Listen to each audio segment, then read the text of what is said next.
Alright, what's up IDS? I'm going to try to keep this quick and start right off and say that video blogging is taking over as was discussed in class, and on the theme of that, let's make a video this week. Professor, if you want a written transcript, I'd be more than happy to provide you with one. Now, before I get into my blog post, I just want to say I would like to make a little PSA from AMA. We have our first meeting of the semester tomorrow, the 16th. Tomorrow, Tuesday the 16th, in the back door from 5 to 6:30. If you don't know what the AMA is, come check us out. We're open to all majors. We're the largest business organization on campus. We do cool stuff all semester long, and it's pretty sweet. We're going to Price is Right, and we also have a lot of cool networking opportunities and speakers from a lot of big name organizations such as Target, Sony, Apple, Jack in the Box, Kodak, Geico, Gallowine, Stone Brewery, and many more, with even more coming this semester. Yeah, not a lot more to it than that. Any questions, you can leave a comment on my blog or email me. Email's on the blog. Yeah, hope to see you guys tomorrow. Now, moving on, I chose the blog subject that involved Google and the whole don't be evil thing. To start that prompt off, I would just like to say, in my own words, that information privacy defines the rights I have regarding the distribution of data collected about me and everything legally/philosophically connected to that, and information security is the protection of that data. Now that's behind us. I'd like to talk about the philosophical implications of Google's phrase, don't be evil, and consider for a second, if you were the creators of Google and your idea turned you into one of the most powerful people on the planet, would you be grateful, and would you then consider working 100% towards using both your wealth and your life to bettering the planet with all your means, basically? My answer to that was yes. And if your answer was too, maybe consider why not them, right? Just something to think about. So in case anyone's hypothesizing that they actually are evil and they're covering that up by saying don't be evil or whatever conspiracy theories might be going on about that.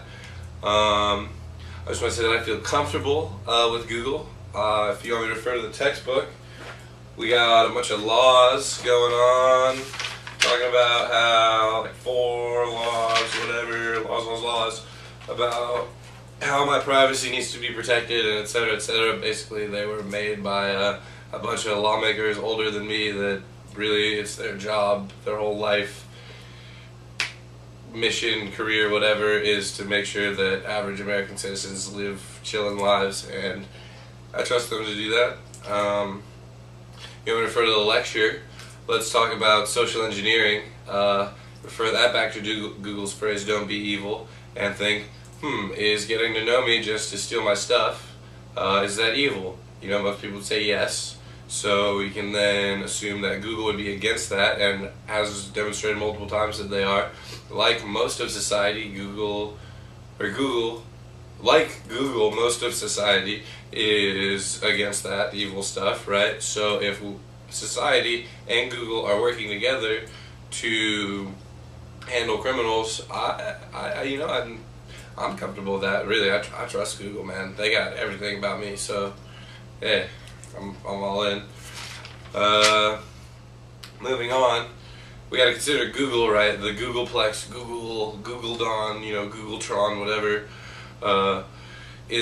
Google is selecting, training, and employing for life the best candidates to fill all the jobs that Google is creating, as the jobs that they're creating are being created, if that makes sense. Like, really think about, Google's job positions are like, the guys high up in there, like the new people getting hired every day are like being hired to fill these jobs that are like for the advancement of Google. So it's like they're pretty much the most suited people in the world to be leading us into this new technological age, and I feel pretty comfortable with that. And given that, really the only place online that I feel that my information is safe is within Google, or something with the Google logo on it, because I know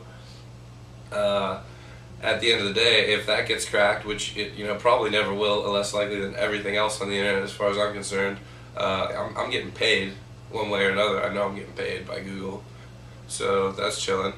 And then all the privacy and security and everything aside, okay, yeah, there's been privacy and security issues since the beginning of time, but now, we have the ease of use available that, I mean, can really be summed up in 2 words. 1 word from this week, 1 word from last week. Word from last week, Droid. Word from this week, boom, Droid, microphone function, proflowers.com, right? One mess up, I got flowers coming to my girl the next day to her address with like 4 button presses or screen presses, not even button presses on the screen. It's pretty magnificent. Talk about Google Maps navigation. I'm recording a video! Hold on! Google Maps navigation, sorry about that, which remembers pretty much everywhere that I go or that I'm interested in, and then can show me, graphical GPS using Google Earth where I need to go and where I need to make a left turn. It has a nice little charming female voice, and it's all good. Never gonna need to buy a GPS, and that's pretty cool. I can just tape it right up to my dashboard in the car. Maybe one day get one of the $10 docks that they got for that. I'll think about it, but either way, I'm loving it. And yeah, it could go on. So in closing, I just want to say that I trust Google. I've said it before and I'll say it again, Google is at the top of the list of 3 companies that if I ever was going to work for a corporation, it would be one of them if I wasn't a dedicated entrepreneur.